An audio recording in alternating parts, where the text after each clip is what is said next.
রাধা আমাকে বলে, কৃষ্ণ, যদি তুমি জানো যে নিয়তিতে কি আছে তাহলে তাকে বদলে দাও না কেন? মহাদেব আমাকে বলেন যে শ্রীকৃষ্ণ, যদি আপনি এটা জানেন যে সাম্বের নিয়তি এটাই, তাহলে আপনি তাকে বদলানোর চেষ্টা কেন করেন? কেন? কারণ আমি একজন পিতা, আর পিতার কর্তব্য এটাই, তিনি যেন সম্ভাব্য সব চেষ্টা করেন নিজের সন্তানের মঙ্গলের জন্য। নিয়তি আমি জানি, কিন্তু এটাও আমি জানি যে কর্মের থেকে বড় আর কোনো নিয়তি হতে পারে না। অভিজ্ঞতাও রয়েছে যে কর্মের হাতে নিয়তির এই চক্র বদলে যেতে পারে। তাই জীবনে যদি আপনার কখনো এমন মনে হয় যে এটা তো অসম্ভব, তখনও চেষ্টা করা কখনোই ছাড়বেন না। কে বলতে পারে আপনারই কর্মের কোনো এক বীজ হয়তো নিয়তির চাকায় আটকে গেল আর নিয়তিকে নিজের পথ পাল্টাতে হলো, ঠিক কি না? সেই জন্য নিয়তিকে ভাগ্য মেনে নিয়ে চুপ করে বসে থাকবেন না। নিজের নিয়তি স্বয়ং নিজের কর্মের দ্বারা নির্ধারিত করুন, কারণ আপনার এই কর্মের ওপরেই আপনার অধিকার রয়েছে। আর এই অধিকারকে নিয়তি অনেক সময় সম্মানও করে। তাহলে আসুন আর আমার সাথে ভালোবেসে বলুন, রাধা রাধা। শক্তি এক অত্যন্ত বিচিত্র বস্তু, বা বলতে পারেন অনুভূতি। পিতা সবসময় চান যেন তিনি তার শক্তি পুত্রকে সঁপে দিতে পারেন, যাতে সে শক্তিশালী হয়, যাতে তার মঙ্গল হয়। তার পুত্র সবসময় চায় যাতে সে পিতার সেই শক্তি লাভ করে, কিন্তু সেই শক্তি লাভ করার জন্য পুত্র হওয়া যথেষ্ট নয়, যোগ্য পাত্র হতে হয়। আসুন আপনাকে সহজে বোঝাই। যদি আপনি সুপাত্র হন আর আপনাকে শক্তি দেওয়া হয়, তাহলে আপনি সেই শক্তির গুরুত্ব বুঝবেন, কোথায় সেই শক্তি প্রয়োগ করা উচিত সেটা বুঝবেন। আর এটা যেহেতু অর্জন করা শক্তি হবে, সেই শক্তির অপব্যবহার হবে না। কিন্তু যদি এই আপনি কুপাত্র হন আর যদি আপনাকে এই শক্তি দেওয়া হয়, তাহলে কি হবে? দেখতে গেলে এই শক্তি আপনি দান হিসেবে পেয়েছেন, তাই না আপনি এই শক্তির গুরুত্ব বুঝবেন আর না এর প্রয়োগ আপনি জানবেন। তার অপব্যবহার হওয়া সুনিশ্চিত। তাই যদি আপনি কোনো শক্তি অর্জন করতে চান, তাহলে আগে তার যোগ্য হয়ে উঠুন। পুত্র নয়, পাত্র হয়ে উঠুন। আর আমার সাথে ভালোবেসে বলুন, রাধা রাধা। কথায় আছে, প্রত্যেক পুত্র তার পিতার প্রতিচ্ছবি হয়, আর সমস্ত প্রতিচ্ছবি চায় যেন সে তার অস্তিত্ব প্রাপ্ত করতে পারে। পুত্র চায় সে যেন তার পিতার মতো হয়, বা কখনো কখনো তার থেকেও শ্রেষ্ঠ হয়।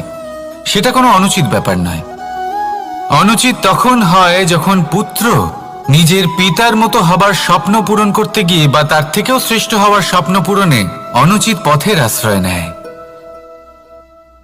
কারণ তারপরে সে তার পিতার গুণগুলি আত্মসাৎ করতে চায় না। সে শুধুই এটা চায় যে সংসারের চোখে যেন আমি শ্রেষ্ঠ প্রমাণিত হই। এটা অনুচিত। সংসারে এমন অনেক মানুষ আছেন যারা এই কারণে শ্রেষ্ঠ হওয়ার চেষ্টা করেন যাতে তার পরিবারের তার পিতার সম্মান বৃদ্ধি পায়। এমনও মানুষ থাকেন, আর এটাই হলো পার্থক্য উদ্দেশ্যের। মনে রাখবেন, যদি আপনার উদ্দেশ্য শুভ হয় তাহলে পথও শুভ হবে, যদি আপনার উদ্দেশ্য অশুভ হয় তাহলে পথও অশুভ হবে। তাহলে নিজের পিতার মতো হবার চেষ্টা অবশ্যই করুন, তার থেকেও শ্রেষ্ঠ হওয়ার চেষ্টা অবশ্যই করুন, কিন্তু মনে রাখবেন আপনার সংকল্প আর আপনার উদ্দেশ্য এই দুই শুভ হওয়া উচিত। তাহলে আসুন আর আমার সাথে ভালোবেসে বলুন, রাধা রাধা। শক্তি শক্তি অর্জন করা এতটা কঠিন নয় যতটা শক্তি লাভ করার পরে সেই শক্তি সামলানো কঠিন হয়। কারণ যেই মানুষ শক্তি লাভ করে তার মনে গর্ববোধ জন্মায়, জন্মায় অহংকার, জন্মায় জেদ। তাই শক্তি প্রাপ্ত করার সাথে বিনম্র থাকাও অত্যন্ত আবশ্যক। আর এটা আমাদের শেখা উচিত বৃক্ষের থেকে। বৃক্ষ যা আমাদের ফল দেয়, বৃক্ষ যা যত ফল দেয় ততটাই ঝুঁকে যায়। আমরা পাথর মারি ওই বৃক্ষের থেকে ফল প্রাপ্ত করার জন্য, সেই পাথরের মার সহ্য করেও বৃক্ষ আমাদের ফল দেয়। কোনো গর্ববোধ নেই, কোনো অহংকার বোধ নেই, আর সেই জন্য এই বৃক্ষের পুজো করা হয়। এটাই হলো মাহাত্ম্য শক্তির সাথে বিনম্রতার। যদি এই শক্তি সৃজন করে থাকে, সাহায্য করে থাকে, সম্বল হয়ে থাকে, তবেই সেই শক্তি উপযুক্ত। আর নয়তো সেই শক্তি একদিন আপনাকে আসক্ত অবশ্যই করবে। তাহলে শক্তি অবশ্যই অর্জন করুন, কিন্তু তার সাথে সেই শক্তি সামলানোর মতো বিবেকও আপনাকে অবশ্যই জাগ্রত করতে হবে। তাহলে আসুন আমার সাথে ভালোবেসে বলুন, রাধা রাধা। অহংকার অত্যন্ত বলশালী হয়। এই অহংকার মানুষকে কখনো নত হতে দেয় না। অদ্ভুত ব্যাপার, এই অহংকার যা মানুষকে কখনো নত হতে দেয় না, সেটাই তার পতনের কারণও হয়ে দাঁড়ায়। যেখানে মানুষ এটা ভাবতে শুরু করে যে শুধুমাত্র সেই যোগ্য, সেখান থেকেই তার পতনের আরম্ভ। ঠিক কিনা?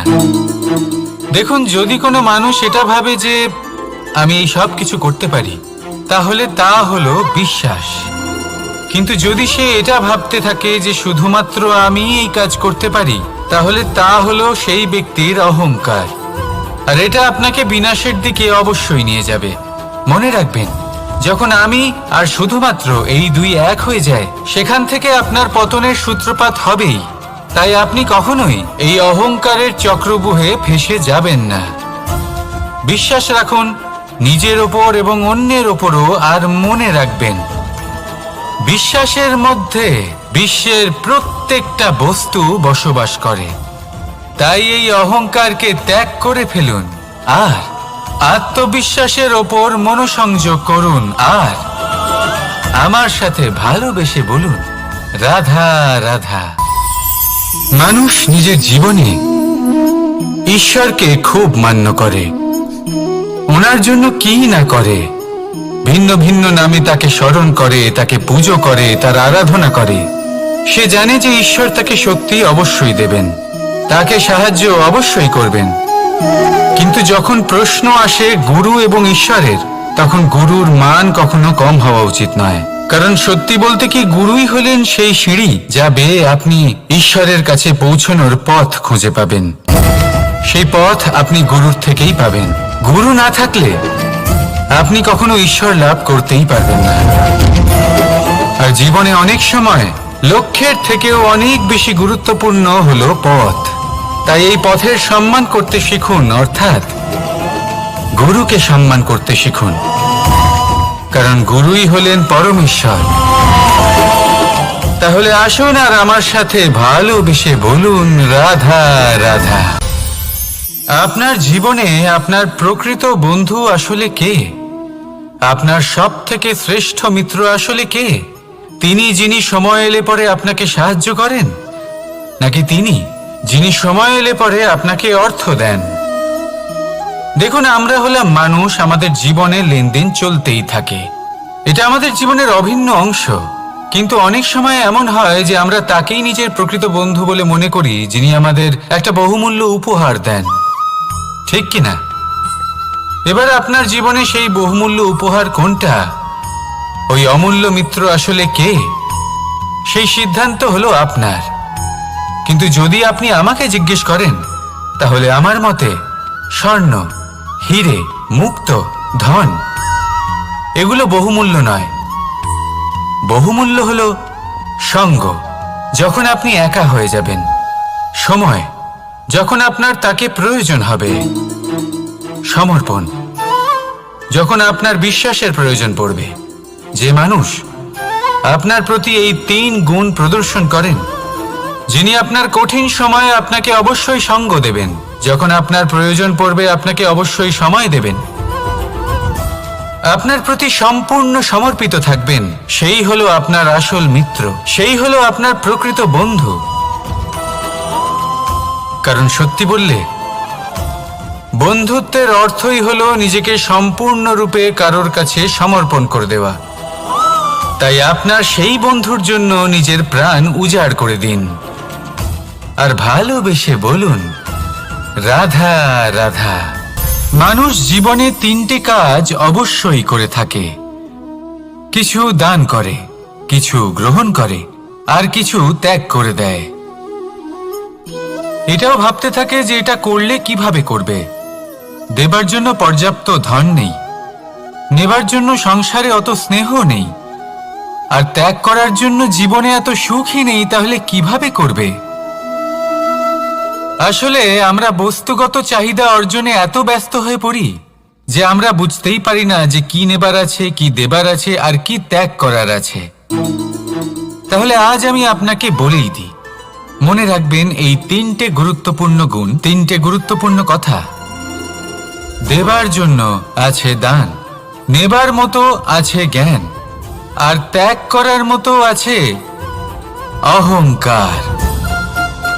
যখন আপনি দান করতে শিখে যাবেন, জ্ঞান অর্জন করার শক্তি আপনা থেকেই আপনার মধ্যে চলে আসবে। আর যখন এই জ্ঞান আপনার মধ্যে প্রবেশ করবে, অহংকার আপনা থেকেই আপনার থেকে দূরে চলে যাবে। যে ব্যক্তি এই তিনের মধ্যে ভারসাম্য বজায় রাখতে পারে, তার বর্তমান, ভূত, ভবিষ্যৎ, লোক, পরলোক সবকিছু শুধরে যায়। যেই দিন আপনি দান করতে শিখে যাবেন, জ্ঞান আহরণ করতে শিখে যাবেন, অভিমান ত্যাগ করতে শিখে যাবেন, আপনার সর্বশক্তিশালী, সর্বশক্তিমান পরমেশ্বরেরও প্রয়োজন পড়বে না। কারণ তখন ঈশ্বর আপনার মধ্যেই বাস করবেন। তাহলে আসুন আর আমার সাথে ভালোবেসে বলুন, রাধা রাধা।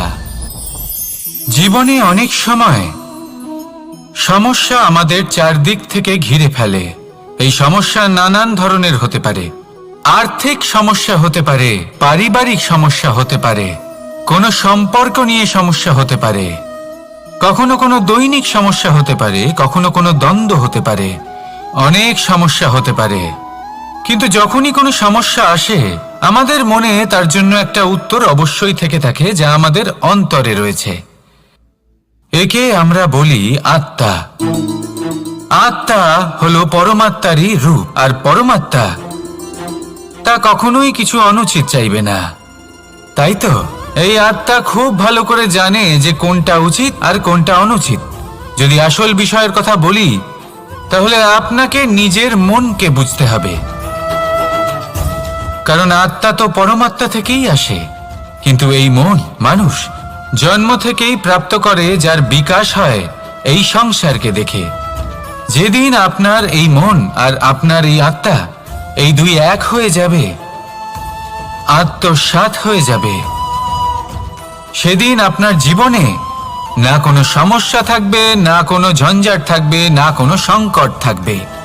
কারণ আপনার কাছে সেই সমস্ত সমস্যার, সমস্ত বিপদের সমাধান থাকবে, আর তাও আপনারই অন্তরে। তাহলে আসুন আর আমার সাথে ভালোবেসে বলুন, রাধা রাধা। ভক্তি আর শক্তি, এই দুইয়ের মধ্যে সম্পর্ক অত্যন্ত সরল।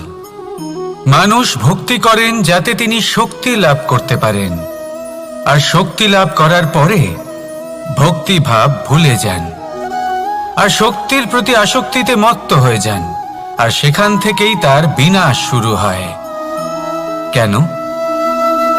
কারণ ভক্তির দ্বারা প্রাপ্ত শক্তি অন্য কারোর হিতের জন্য ব্যবহার করতে হয়, অন্য কারোর মঙ্গল করার জন্য ব্যবহার করতে হয়, কারোর বিনাশের জন্য নয়। এবার যদি আমি আপনাদের একটা উদাহরণ দিয়ে বোঝাই, তাহলে কোদাল দিয়ে আমরা মাটি কোপাতে পারি, একটা গর্ত খুঁড়তে পারি, যাতে একটা নতুন বৃক্ষ জন্ম নিতে পারে।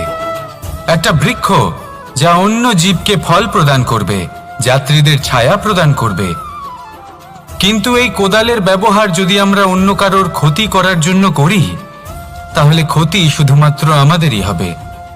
তাই জীবনে যদি আপনি কোনো শক্তি লাভ করেন, হয়তো ভক্তির দ্বারা বা অন্য যেখান থেকেই হোক, তার সদ্ব্যবহার করতে শিখুন, নয়তো এই প্রাপ্ত শক্তি আপনার পতনের কারণ হয়ে দাঁড়াবে। তাহলে আসুন আমার সাথে ভালোবেসে বলুন, রাধা রাধা। বরদান, অত্যন্ত বিচিত্র এক বিষয়। কিন্তু দেখতে গেলে এই বরদান কি না করতে পারে। এক দরিদ্রকে রাজা বানিয়ে দিতে পারে, একজন দুর্বলকে এই সংসারের সব থেকে শক্তিশালী ব্যক্তি বানিয়ে দিতে পারে। কিন্তু আমরা ভুলে যাই এক অত্যন্ত গুরুত্বপূর্ণ কথা।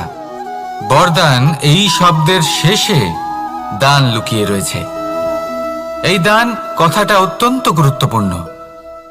আমাদের মনে রাখা উচিত এই বরদান আমরা দানে পেয়েছি, আর তাই তার সম্মান করা উচিত, কখনোই অহংকার করা নয়। আর যে ব্যক্তি বরদান পেয়ে অহংকার করেন তার যা ক্ষতি হয় তা হলো এই বরদান তার থেকে কেড়ে নেওয়া হয়।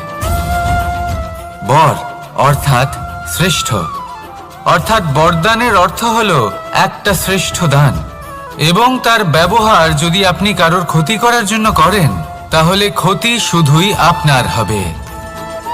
তাহলে এই বরদানের সম্মান করুন, উচিত পথে চলুন, আর উচিত উদ্দেশ্য নিয়ে এর ব্যবহার করুন, সব কিছু ভালোই হবে।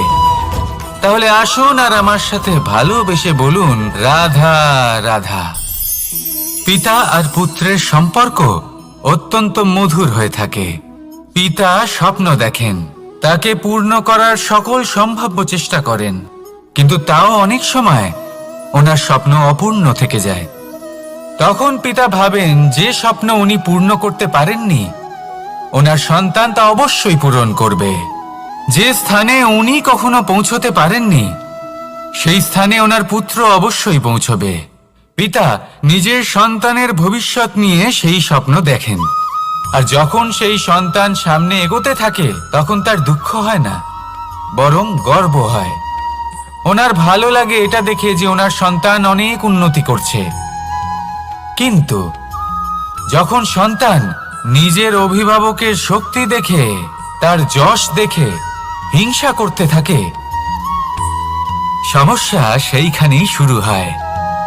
সেই জন্য সকল সন্তানকে এটা মনে রাখতে হবে, দেখুন, পুত্র হবার সুবাদে, এক সন্তান হবার সুবাদে এটা হলো আপনার অধিকার যে আপনি আপনার পিতার থেকে বেশি উন্নতি করবেন। আপনার পিতাও এটাই চান, কিন্তু সুস্থভাবে এটা করুন। একটা রেখা টেনে নিন যাতে আপনি তাতে এগোতে পারেন আর আপনার পিতার তাতে গর্ববোধ হয়, আর সেই বিষয়ে দুঃখ না হয় যে আমার সন্তান আমাকেই ছোট করার চেষ্টা করছে। ইতিহাস সাক্ষী রয়েছে, যে মানুষ অন্য কাউকে ছোট করার চেষ্টা করেছেন সেই মানুষই ছোট হয়ে গেছেন। আর আমার মনে হয় না আপনি এটা চান, কারণ কোনো একদিন আপনিও কারোর পিতা হবেন। আসুন আমার সাথে ভালোবেসে বলুন, রাধা রাধা। সাথী। সাথী এই শব্দটির ব্যাখ্যা কে কিভাবে করে? মিত্র, সখা, বন্ধু, কিন্তু অর্থ একটাই। তিনি যিনি আপনার সঙ্গী হন আর তিনি যার সাথী আপনি হন। এবার সব থেকে বড় প্রশ্ন হলো এটাই যে তিনি কে হতে পারেন যাকে আপনি আপনার সাথী বলে মেনে নিতে পারেন, নিজের সখা, নিজের মিত্র, নিজের বন্ধু মেনে নিতে পারেন। আপনার সাথী হলেন তিনি যিনি দুঃখের সময় আপনার পাশে থাকবেন, আপনার হাত ধরে থাকবেন।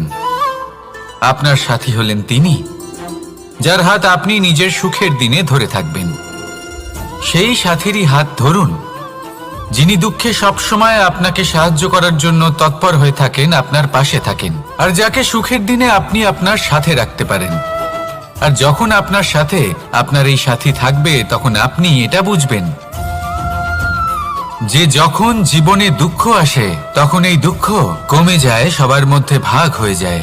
আর যদি তখন সুখ আসে তাহলে সেটা সবার উপস্থিতিতে আরো বেড়ে যায়। এটাই হলো প্রেম, এটাই হলো ভালোবাসা, এটাই হলো সঙ্গ, যেমন সম্পর্ক আমার আর রাধার মাঝে। তাহলে আসুন আর আমার সাথে ভালোবেসে বলুন, রাধা রাধা। আমাদের মনে যখন কোনো প্রশ্ন ওঠে, কোনো দ্বন্দ্ব জাগে, তখন আমরা যাই আমাদের গুরুর কাছে, আমাদের আরাধ্যের কাছে গিয়ে জিজ্ঞেস করি। এইভাবেই একদিন আমি পৌঁছলাম আমার আরাধ্যের কাছে, আমার মহাদেবের কাছে, আর ওনাকে প্রশ্ন করলাম যে মহাদেব, জীবনে আনন্দ পাওয়ার, উৎসব পালনের, প্রেম ভাগ করে নেবার জীবনকে উপভোগ করে নেওয়ার সর্বশ্রেষ্ঠ সময় কোনটা? মহাদেব হাসলেন আর উনি বললেন, জীবনে উৎসব পালনের সবথেকে শ্রেষ্ঠ দিন হল মৃত্যুর ঠিক আগের দিনটা। প্রেম ভাগ করে নেওয়ার সবথেকে শ্রেষ্ঠ মুহূর্ত হল মৃত্যুর ঠিক আগের মুহূর্ত। জীবনকে উপভোগ করে নেওয়ার সর্বশ্রেষ্ঠ প্রহর হল মৃত্যুর এক প্রহর পূর্বে। তখন আমি চমকে গেলাম। আমি বললাম, কিন্তু মহাদেব, মৃত্যু তো অনিশ্চিত, আমরা জানিও না কবে আমাদের মৃত্যু হবে। মহাদেব আবার হাসলেন। উনি বললেন যে যদি আমরা এভাবে জীবন কাটাই যে আমরা জীবনের প্রত্যেক দিন, প্রত্যেক মুহূর্ত, প্রত্যেক প্রহর শেষ বলে মনে করি, তাহলে আমাদের সমস্ত জীবন আনন্দের সাথেই অতিবাহিত হবে। কি বলেন? তাহলে আপনিও এই কথা মনে রাখুন আর আমার সাথে ভালোবেসে বলুন, রাধা রাধা। জীবনে অগ্রসর হওয়ার জন্য আমাদের কাকে প্রয়োজন হয়? মাতা পিতা, বন্ধু, প্রেম, সাহায্য, অর্থ, পরিশ্রম, আশা। ভিন্ন ভিন্ন মানুষ ভিন্ন ভিন্ন বিকল্প চয়ন করে। যদি আমি আপনাকে বলি, তাহলে জয় আর পরাজয়ের মন্ত্র দুটো শব্দের উপর নির্ভর করে, মেনে নেওয়া আর দৃঢ় হওয়া। যদি মেনে নেন তাহলে হেরে যাবেন, যদি দৃঢ় হন তাহলে নিশ্চিত রূপে জয়ী হবেন। যদি কখনো আপনি ক্লান্ত হয়ে ওঠেন, আপনি দুঃখী হন, পুরোপুরি ভেঙে পড়েছেন, তখন মেনে নেবেন না যে আপনি ভেঙে পড়েছেন, নয়তো হেরে যাবেন। তখন উল্টে স্থির করবেন যে যাই হয়ে যাক না কেন, আমি জয়ী হবই। আর আপনি দেখবেন যে জয় নিশ্চিত রূপে আপনার কাছেই আসবে। তাহলে এই কথা মনে রাখবেন আর আমার সাথে ভালোবেসে বলবেন, রাধা রাধা। সময়, জীবন, কাল। দেখতে গেলে এই তিনটি শব্দ একটি শব্দেরই সমার্থক শব্দ মনে হয়, কিন্তু এই শব্দগুলির অর্থ কি সমান? কখনোই নয়। হ্যাঁ, এই সময় চলতে থাকে, জীবন চলতে থাকে, কালচক্র চলতে থাকে। এই সময় কেটে যায়, কিন্তু এই জীবন, একে যাপন করতে হয়। কি বলেন? এই জীবনে কিছু করুন বা কিছু না করুন, জীবন এমনি কেটে যাবে, আপনি জানতেও পারবেন না। কিন্তু সেটা আমাদের উদ্দেশ্য নয়, একে যাপন করতে হবে। এই জীবনে প্রেরণা পেতে শিখুন, প্রেরণা দিতে শিখুন, আহ্বান গ্রহণ করতে শিখুন, আহ্বান জানাতে শিখুন, মহান কাজ করতে শিখুন, ধন্যাত্মক বোধ জাগিয়ে তুলুন। জীবন অতিবাহিত করার অর্থ কি তা আপনি শিখে যাবেন। কারণ সময় কেটে যায়, সমস্ত যুগ কেটে যায়, কিন্তু জীবনের রীতি জীবন কাটিয়ে দেওয়া নয়, জীবন যাপন করা। এই জীবন সম্পূর্ণরূপে অনুভব করতে হবে, নতুন পথ বানাতে হবে। এবারে যদি এই জীবন বাঁচার সময় একবার ভেবে দেখুন, যদি মনে প্রেম থাকে, সদ্ভাবনা থাকে, তাহলে কি হবে? এই জীবনকে বাঁচার অনুভূতিটাই অন্যরকম হয়ে যাবে, একটা আনন্দময় অনুভূতি লাভ করবেন। তাহলে এটাই করুন আর আমার সাথে ভালোবেসে বলুন, রাধা রাধা। আপনি কি কখনো কোনো জলের ধারা দেখেছেন? তার সামনে যতই মাটি থাকুক না কেন, যতই কাদা থাকুক না কেন, যখন এই জলের ধারা বইতে আরম্ভ করে দেয়, তখন এই কাদাকে নিজেই ধুয়ে নিয়ে যায়। ওই কাদাকে ধুয়ে দেয় এবং নিজের পথ নিজেই তৈরি করে নেয়। তাহলে আপনিও এরকম জলের মতো হয়ে উঠুন। যদি হয়ে উঠতে পারেন, তাহলে নিজের মনের, নিজের ভাবনার, নিজের জীবনের যত অনাবশ্যক তত্ত্ব আছে, অনুপযোগী অংশ রয়েছে, অর্থাৎ অপরিষ্কার অংশ রয়েছে, তা নিজে থেকেই নির্মল হয়ে উঠবে। আর যেরকম জলের ধারা কখনো থেমে থাকে না, সব সময় বয়ে চলে, সেইভাবে আপনিও কখনোই থামবেন না, সবসময় বয়ে চলুন, এগোতে থাকুন। পথে যদি অনেক বিপদ আসে, সমস্যা আসে, থামবেন না, তার উপর নিরন্তর প্রহার করুন, নিরন্তর প্রয়াস করুন আর অগ্রসর হন। আপনি ভেবে দেখুন, এই জলের ধারা কখনো থেমে থাকে না, সবসময় বয়ে চলে, বিপদের সম্মুখীন হয়ে তাকে সাথে বয়ে নিয়ে চলে। সেই জন্য জলের ধারা, প্রবাহমান এই ধারা, এর থেকে কখনো দুর্গন্ধ আসে না, এতে কখনো ময়লা জমতে পারে না, বরং পালিত হয় সুন্দর প্রাণবন্ত জীবজন্তু, যেমন সুন্দর ছোট মাছ। তাই আপনিও এটাই করুন, কখনো থামবেন না, শুধু চলতে থাকুন, জলের ধারার মতো বইতে থাকুন। আপনি আপনার লক্ষ্য অবশ্যই খুঁজে পাবেন, আর তার সাথে নিজের অন্তরের যে মালিন্য রয়েছে তা আপনি নিজেই নিজের থেকে দূরে করে দেবেন।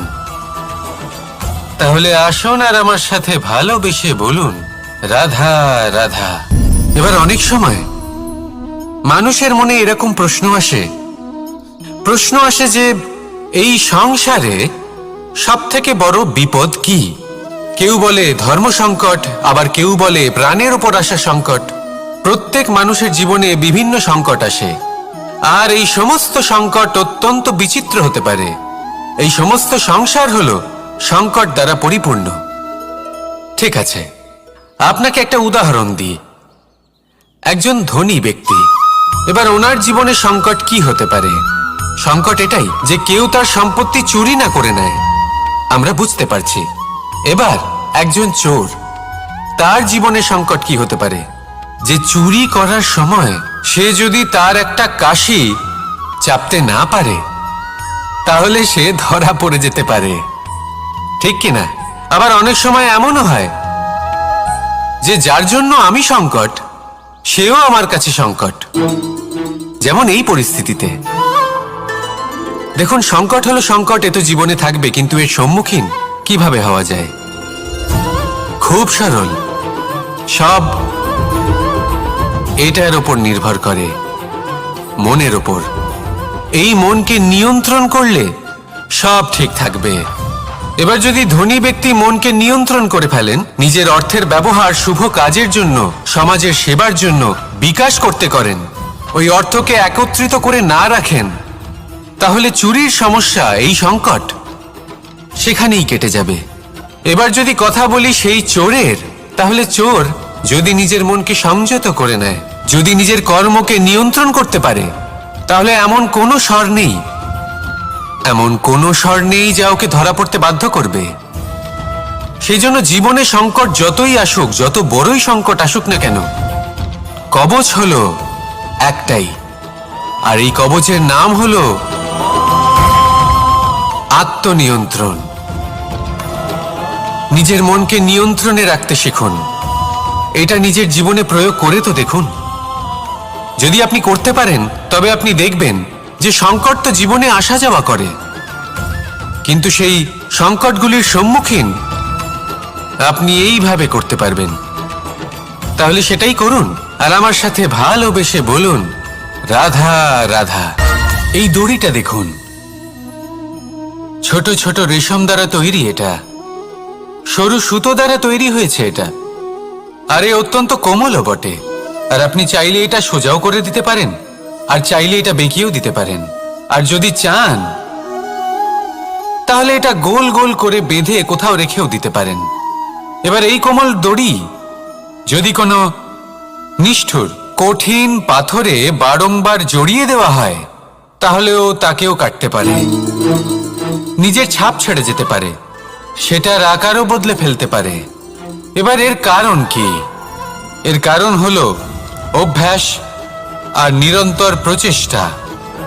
যদি আপনিও চেষ্টা করেন আর নিরন্তর কর্ম করে যান, তাহলে আপনার প্রারব্ধ পাথরের মতো কঠিনই হোক না কেন, তাতে ভাঙন ধরিয়েও আপনি নিজের লক্ষ্যে অবশ্যই পৌঁছতে পারবেন। একটা গুরুত্বপূর্ণ কথা মনে রাখবেন, সুকর্মের অভ্যাস আর নিরন্তর প্রয়াস, এই হলো সাফল্যের মন্ত্র। তাহলে জীবনে এই মন্ত্র আনুন, আর আমার সাথে ভালোবেসে বলুন, রাধা রাধা। বিপদে পড়লে জয় শ্রীকৃষ্ণ, রাধে রাধে।